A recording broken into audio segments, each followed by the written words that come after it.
अभी ठंड के मौसम में चावल का आटा अक्सर सभी के घरों में मतलब कि बनाया जा रहा है। कोई पिट्ठा यानी कि बगिया बनाते हैं या फिर चावल की रोटी बनाते हैं। लेकिन कुछ लोगों के साथ क्या प्रॉब्लम हो जाता है ना, ठंडे पानी से आटे को गूंद लेते हैं तो वो बिल्कुल भी सही से होता नहीं, ना सॉफ्ट सॉफ्ट रोटी बनता है ना पिट्ठा सही से बन पाता है।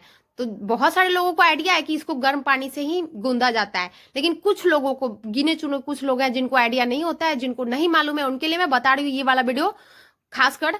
तो आपको क्या करना है, जितना भी क्वांटिटी आटा लेना है उतना ले लीजिए एक बर्तन में। उसके बाद फिर गर्म पानी कीजिए, एकदम से खौला कर जब बुलबुला आने लगे ना, फिर आप उसको मतलब कि आटे में डालिए, थोड़ा थोड़ा डालिए और चम्मच से मिलाते जाइए। जब वो हल्का सा ठंडा हो जाए ना, फिर आप उसके ऊपर थोड़ा थोड़ा ठंडा पानी छिड़काव करके उसके बाद फिर आप अच्छे से हाथों से मिक्स कीजिए, मसल दीजिए जितना ताकत हो उतना लगा के, क्योंकि जो भी बॉल्स आटे के रहते हैं ना वो अच्छे से फूटना चाहिए। उसके बाद फिर आपको अच्छे से मिक्स करते हुए आटा को गूंद लेना है। अब आप चाहे इसका पीठा बनाइए चाहे रोटियां बनाइए, एकदम से सॉफ्ट और परफेक्ट फुली फुली रोटियां बनेगी। क्योंकि ये वाला आइडिया बहुत सारे लोगों को मालूम है और जिन लोगों को नहीं मालूम है उनके लिए मैं ये वाला वीडियो शेयर की हूँ। तो आपको ये वाला आइडिया कैसा लगा मुझे कमेंट करके जरूर बताइएगा। वीडियो एंड तक देखने के लिए थैंक यू।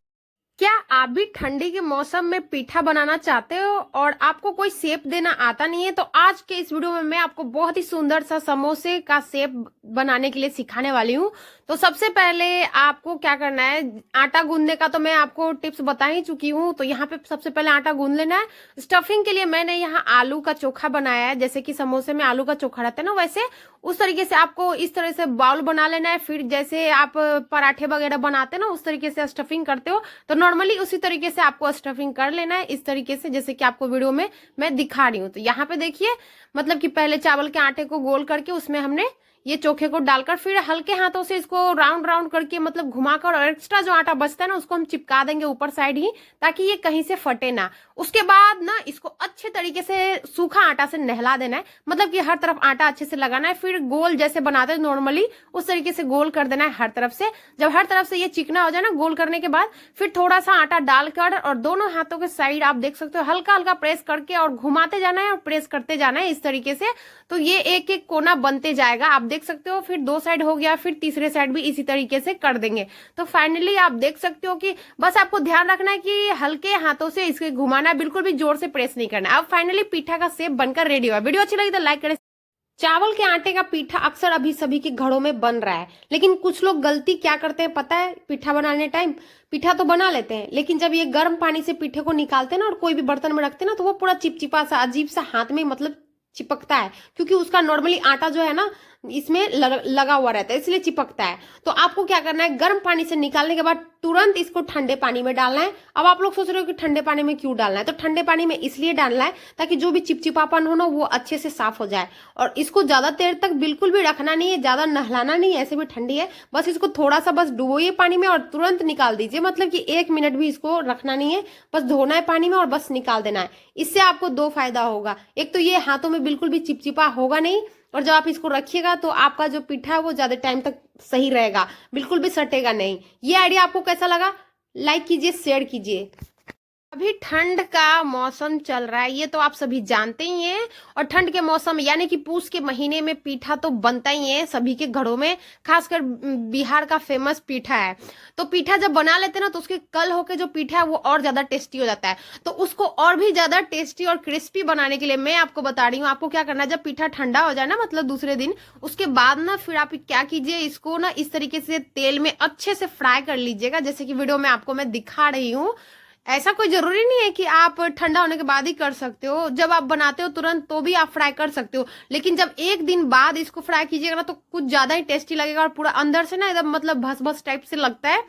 और ये मतलब कि अच्छा ज्यादा टेस्टी हो जाता है। और जब आप स्टार्टिंग में ही फ्राई कीजिएगा तो थोड़ा अंदर से सॉफ्ट लगेगा, तो वो ज्यादा टेस्टी नहीं लगता है। एक दिन बाद जब आप इसको फ्राई कीजिए उसके बाद इसको धनिया पत्ते की चटनी के साथ खाइए या फिर टमाटर की चटनी के साथ सर्व कीजिए, इतना टेस्टी लगता है खाने में। मैं आपको क्या ही बताऊं, आप एक बार जरूर ट्राई कीजिएगा। अगर आपको ये पसंद आए तो वीडियो को लाइक कीजिएगा।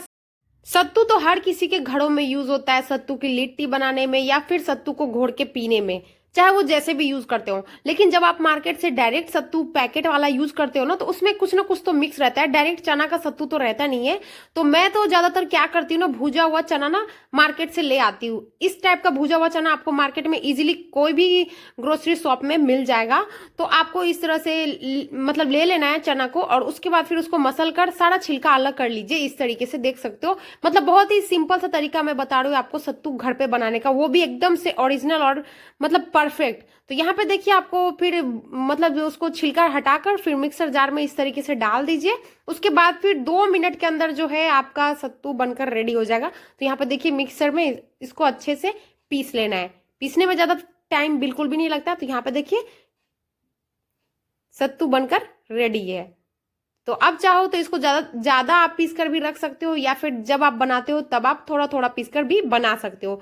तो ये रहा एकदम घर का ओरिजिनल चने का सत्तू। अगर आप भी घर में ही ओरिजिनल सत्तू खाना चाहते हैं तो ये वाला टिप्स जरूर ट्राई कीजिएगा। वीडियो अच्छी लगी हो तो लाइक करें, शेयर करें, पेज को फॉलो करें। अगला टिप्स आपके लिए बहुत ही यूजफुल होने वाला है। जैसा कि आप सभी जानते हैं कि स्कूल बैग या फिर ट्रेवल बैग अक्सर हम सभी के घरों में हमारे बच्चे रोज यूज करते हैं, और कुछ कुछ बच्चे क्या करते हैं ना, इस तरीके से इसका जो फीता रहता है ना उसको उघाड़ने लगते हैं। इसकी वजह से बैग पूरा खराब हो जाता है, फिर बोलते हैं न्यू बैग खरीद दो। तो अगर इस तरीके से बैग में मतलब इस तरीके से धागा निकल जाता है, उघर रहा है ना ये, तो आपको मैं बहुत ही यूजफुल सा हैक बताने वाली हूँ, जिससे कि आपका बैग बिल्कुल भी खराब नहीं होगा, पहले की तरह एकदम से सही हो जाएगा। तो आप क्या कीजिए, जो भी एक्स्ट्रा इसका जो निकला हुआ है ना, उघड़ गया ना, उसको आप क्या कीजिए, सबसे पहले सीजर से कट कर लीजिए। इस तरीके से थोड़ा सा एकदम सटा के आपको काट लेना है, ताकि थोड़ा सा भी उघड़ा हुआ ना रहे। उसके बाद इसको काट कर हम फेंक देंगे। अब ऐसे ही इसको छोड़ देंगे तो ये खराब हो जाएगा, मतलब फिर से उघड़ने लगेगा। तो इसके लिए हमको इसे लॉक कर देना है। तो इसके लिए क्या करना है, या तो कैंडल जलाइए, या फिर गैस के पास आप गर्म कर सकते हो, या फिर नॉर्मली माचिस से जलाकर थोड़ा थोड़ा इसको गर्म कर लीजिए, और फिर हाथों से प्रेस करके इसको दबा दीजिए। जब इस तरीके से कर दीजिएगा तो क्या होगा कि ये अच्छे से लॉक हो जाएगा, और ये जल्दी जैसे कि ये उघड़ रहा था ना, वो बिल्कुल भी उघड़ेगा नहीं। फिर आप अपने बच्चे को दे सकते हो,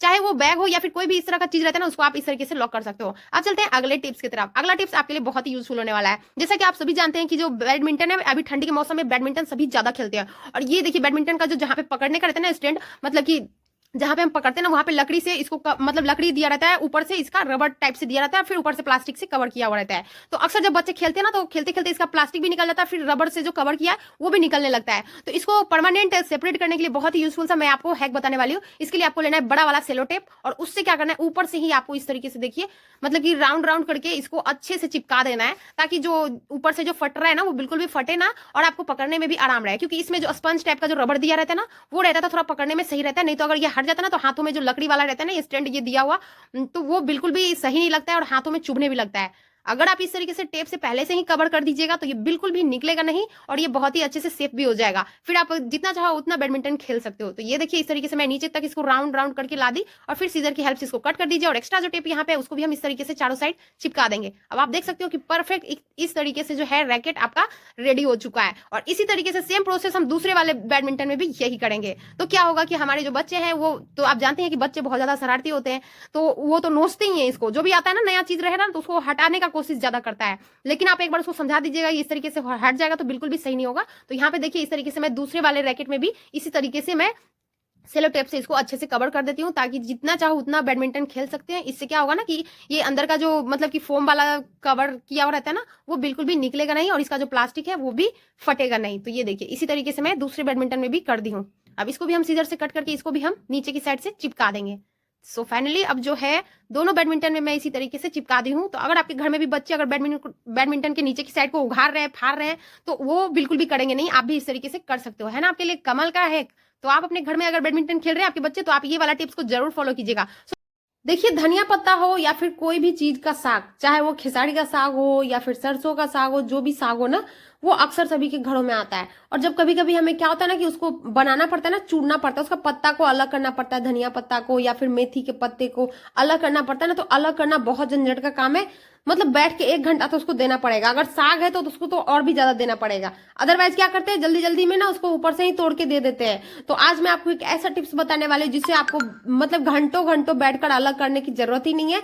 इस तरह का आपको लेना है जाली वाला प्लेट, और क्या करना है ना, जो धनिया पत्ता है ना आपके पास, या फिर अगर आप मेथी के पत्ते को हटा रहे हो ना, तो ये वाला ट्रिक आप जरूर ट्राई कीजिएगा। सबसे पहले तो आपको क्या करना है कि नीचे की साइड का जो जड़ रहता है ना, उसको कट करके चाकू से हटा देना है। उसके बाद एक एक डंटी को ना, ये जो होल दिख रहा है ना आपको थाली में, वो वाले होल में इस तरीके से आपको डाल देना है। फिर नीचे से आप डंटी को खींचेगा तो सारा पत्ता ऊपर हो जाएगा, डंटी नीचे हो जाएगा। तो ये वाला ट्रिक आपके लिए बहुत ही यूजफुल है। जब कभी भी आप साग बनाइए मेथी का या फिर धनिया पत्ते को हटाना है तो ये वाला ट्रिक आप जरूर ट्राई कीजिएगा। ये देखिए बहुत ही ईजी और बहुत ही आसान सा है। अब आप लोग सोच रहे होंगे इतना में तो खुद ही कर लेंगे, लेकिन नहीं, यहाँ पे आप एक ही डंटी नहीं, एक साथ में आप बहुत सारे डंटी को डाल दीजिए, फटाफट से एक साथ में खींच लीजिए, तो आपका धनिया का जो डंटी है वो अलग हो जाएगा और फिर ये पत्ता अलग हो जाएगा। ये आइडिया कैसा लगा, लाइक कीजिए, शेयर